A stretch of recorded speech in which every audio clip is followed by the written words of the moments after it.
Hi. Okay, now we can do it. It's complicated. It's like you've never done it and I never done it before. I So, know, the two of um, us, total so let mess. me introduce you. So this is Josh Stein from. You are the creative director and designer at Blu Fiber Company. Sounds very exciting. And you're in Portland, right? You're in Portland, Yeah, I'm just in Oregon. Portland. I live downtown actually. Right. Um, well, what I wanted to do basically is to invite some of my favorite fiber artists and indie dyers and knitwear designers and chit chat and like get to know everybody better and introduce guys like you to my other followers and hopefully like get you new followers and help boost your business as well if I can. Um, so you mentioned one time that you basically like a lifelong knitter, right? Like you knitted as a child. Oh my gosh, I started knitting when I was 7. Um, So how did you get into it? How did you find yourself knitting out uh, of all things? we used to go camping all the time, and there was this woman who used to just sit by the water, and she would just knit. And one day, my mom caught me out there, like, she was just teaching me how to knit. And then after that, she bought me my own knitting supplies, which was really exciting. My first ball of yarn was green. I very vividly remember that. And So your part, parents were like very supportive of that. oh yeah, my They, parents are super, super, super supportive to everything I do. oh, They, that's great. yeah, they didn't need me to be a doctor like everyone else in my family. Right. So I'm the one oddball who turned into a knitter artist sort of thing, you know. So how did you like was there a life before your business like that, like the Blue Fiber Company? Did you do anything else? I've worked in IT my entire life. So I am a super tech nerd, and I've worked in IT actually just up into this pandemic. Right. Uh, yeah, right. And so I did it a little bit through the pandemic, and with not working, I started all of this up. So I'm So less what than was the like old what school. was your waking up point when you were like, you know what? Forget all of this, forget IT. I'm just gonna go and dye yarn. I officially quit all my jobs around March, April. So Right. that's when I was just like, you know what? I'm gonna just put my heart and soul into this and really start going for it.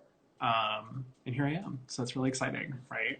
So Uh, when why yarn though, right? Like I mean you're a knitter, you're into pottery obviously. Like why did you decide to try to dye your own yarn? so I have this obsession where I keep trying to find the right color, and I'm never Hmm. finding the color. I'm like, oh, I want to knit with this thing, and I was like, oh, I don't have that. And then I learned about UV reactive yarn. That's why I make a lot of UV reactive yarn. Right. And then yeah, I found it. I don't know. I really loved it. So I started coming up with all these like chemical concoctions to make my yarn bright. But also, like when I started thinking about, hey, I want my own yarn, I was always a cashmere knitter, and cashmere is super, super expensive to knit with. So Right. I decided to find my own mill. And so, if anyone doesn't know, all my yarns, almost all my yarns, anything with cashmere in it, is my own personal blend. You're not going to find it everywhere. It's all stuff that gets milled directly for me, and I made it really affordable. So that's why I have a pretty high cashmere count inside of everything, Right. with a bit of merino just to make sure that it can still keep the cost down, which is awesome. But it's super buttery to knit with if you've never knit with my cashmere. So talk about camel. Oh, camel yarn. I love I camel know it's yarn. like your soft spot there. So like Yeah, I when I was how do you guys I never knitted with camel. How do you compare it to cashmere? Is it like camel. very I love similar? baby camel personally. Baby camel is like ultra soft. If you're not careful, it'll slip off your needles. So Okay. some people don't like it, or I'll knit it with like bamboo, just to give that like little extra grip. So I don't know. Like I'm kind of a snob when it comes to my knitting materials because I use different needles for different types of material. But baby camel, I personally love it with silk. It has like such a beautiful shine with it. Um, I actually have a base that I carry that's 100% baby camel, so it's phenomenal for a blanket. It's not itchy, but it is kind of expensive. Right. Yeah. What would you say the difference? Like you can go to any like craft store and buy some yarn there, right? Like there are companies that mass manufacture yarn. Like what makes your yarn different? Why should people spend extra few bucks on buying yarn from indie dyers? Yeah, I mean, this is for every indie dyer. I think there's really a craft and there's a thoughtfulness about how we compose color. One of the things that I do is I always create a base color for everything I'm working on, so that way it has this really interesting tonality when it knits up.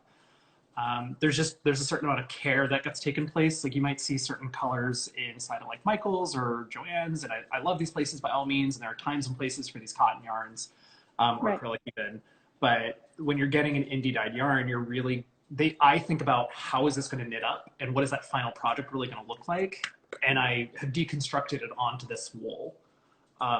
Because I think about those things in the process. That's why I make so many minis from gradients, because I can picture what that's going to look like knit up on a big shawl, or how much of that's going to be dark versus light.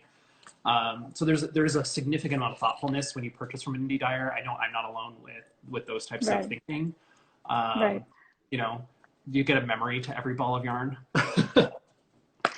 Do you collaborate with any designers? Do you like, how do you come up with the colors that you dye? Like what inspires you? Well, neon is my go-to for everything. So my core collection of my colors are all neon colors. But it really just depends. Like this current collection I'm coming up with, I have a terrible memory, so I have to write everything down. So I thought it would be hysterical to create a whole collection of things I forgot. Because I was literally just saying to a friend the other day, what was that drink that we had at that place? And I can picture the color of that drink, and I can remember what it tastes like, but I forget completely what that was. So that's a lot of my inspiration as I think about these memories that really draw me to that color or something I saw. Is it mostly drinks, or there's like other things that inspire you? No, it's a lot of flowers. Because Portland's full of so much foliage and green and beautiful flowers here, that I'll be like, ooh, that flower has an interesting color to it. I should hit that color on yarn. Right. Yeah. Do you ever like make something and you think, oh my God, that's so ugly, I'm not showing it to anybody? Oh, like, all the time. Is there such a thing? Really? Oh, 100%. I send people pictures online being like, is this really bad or is this really good? Because sometimes I question my taste level. Most of the time it's usually really good.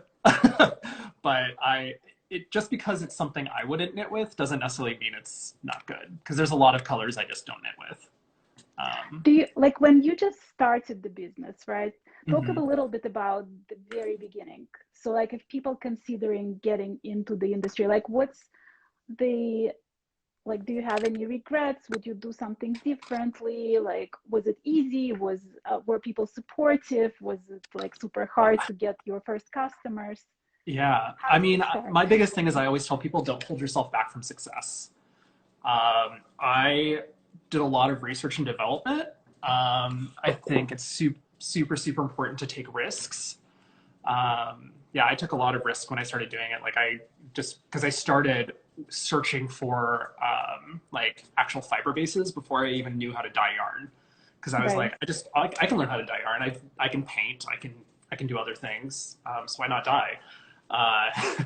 But like first starting out, really, I think the biggest advice I have is, again, just take the risk. If it's like about $100, you're like, I'm just going to spend $100 to see these samples, like just do it.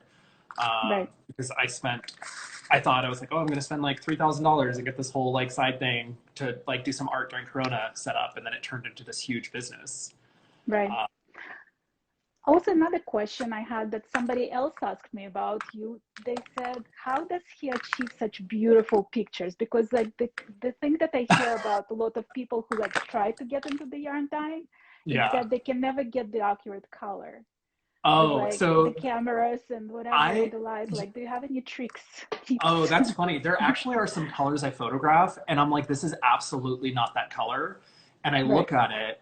My glasses actually have a special tint in them, and so color looks different through my lenses, so I have to take my glasses off when I look at things. But I just use a light box. I literally have a really cheap light box off of Amazon. That's how you can get your Instagram up. But I think it's just about having bright natural toned light, because you can have light, but if it's not natural tone, the color's not going to appear just right. And I also take like 30 or 40 photos before I'm like, oh my gosh, is this the right photo? Do you have a really expensive camera and like Photoshop and No, all of that? I do everything with my iPhone. Yeah, everything with my iPhone and iPad. Okay. So yeah, I literally did the entire business off my iPad at first until I had to buy a computer. Right. Talk a little bit about your pottery. Like, do you make is it like yarn related? Do you make yarn balls, or is it Yeah, completely separate so side of business? yeah, they're all yarn bowls right now. So I have little yarn bowls that have like spots for needles, and then I have this fun decorative on the back so you can stick your needle all the way through. Um, but a lot of it's going to be like vases. I'm not as much into making coffee cups and stuff, but like probably bigger bowls because I love serveware because I like to have big dinner parties and stuff. So it's nice to And have a do you pottery. sell them also through the Blu Fiber Company? It's all through Blu Or you have, Fiber. The pottery is not for sale just yet. It's going on sale at the end of June. okay, can I be My the first one to kiln, buy? yeah, I'll send you a yarn bowl. I don't have a single yarn ball. I really need one. I bought my first one and I was like, oh my gosh, this is like so amazing. Why have I never made one of these? Right. So I was like, I should make myself one because that's what I do. No, you know what I saw? The first time I actually saw them was Jack's. Mm-hmm. He had custom made like 6 or 7 ones connected together, and I was like, oh my God, like I need one. I never had one, so Yeah, it I would be know so perfect. many minis. They're great because you can string your minis through each of the different holes Right. and then they don't get all Yeah, twisted I up. didn't even think about that. Yeah. So Mm-hmm. definitely, I'm gonna be your first customer. Yeah, And, I ordered a kiln like 6 months ago and it still hasn't shown up. So I'm waiting oh, for my firing to be able to do it. so you mentioned also that you paint. Do you sell your paintings, or is it just for decorating the home? No, I have just some, I don't know if I can turn my camera or not. This is my friend's painting. This is Shannon. She's amazing. Let's see if I can do this or not. I'm going to just turn my camera. I have this huge painting on the wall over there. Right. So I do huge graphic art, but it's mostly just for me or for friends or if someone commissions me to do something. What else does the Blu Fiber Company sells? What else do we I sell? think I saw the needles, right? Yeah, I just started selling You sell Addy. notions.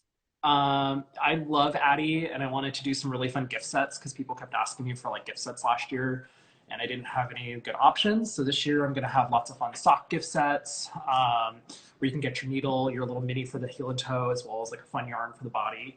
I love Addy needles. If anyone hasn't used them, the interchangeable is phenomenal. They don't come apart. They are like butter when you knit with them. Huge fan of Addies. Josh Bennett had suggested to get some Addy squared, so I bought myself some Addy squared, and they're awesome. What do you do with them? Why square? They, when you're knitting, especially, I was just working on a lace project, and when you're knitting, it pulls the yarn up. Like Okay. they're so interesting the way that they're ribbed and square, so that way you're not constantly pulling the yarn back onto the needle. Right. Um, And then talking of lace, right? So you mentioned once that you love knitting lace, you love knitting Estonian lace. oh yeah. If you had like all the time in the world, right, and money was not an subject, and like you could do anything, like, is there a dream project? A dream project. So I did a modified version of what's called a Gloxenflora, which was this pattern in German. Um, and it's supposed to be this huge, huge circle with like 10 different leaves coming off of it. I Mm-hmm. would knit that entire thing and it would probably take me like months to do because it's made with like cobweb lace. And it's such a beautiful pattern if you look it up, Gloxenflora. Oh, I don't have definitely will time to check knit. it out. Every time I have a lace project, it just sits around and I work on a little and then, Right. yeah. Do you need samples with your own yarn to show how it looks as a fabric? I do. So I have some cool collections coming up. So if people want to test knit with my yarn and have a pattern they love, DM me please, because I definitely do not have time to knit with my own yarn. Um, I'm finally knitting with one of my ocean fade sets. If you haven't seen these, they're super cool. They're UV reactive. I don't know if it'll light up under here or not. But Oh my God. yeah, these are cool. They light up and they change color in daylight and in UV rays. But yeah, this was the lace thing I was working on. That was beautiful.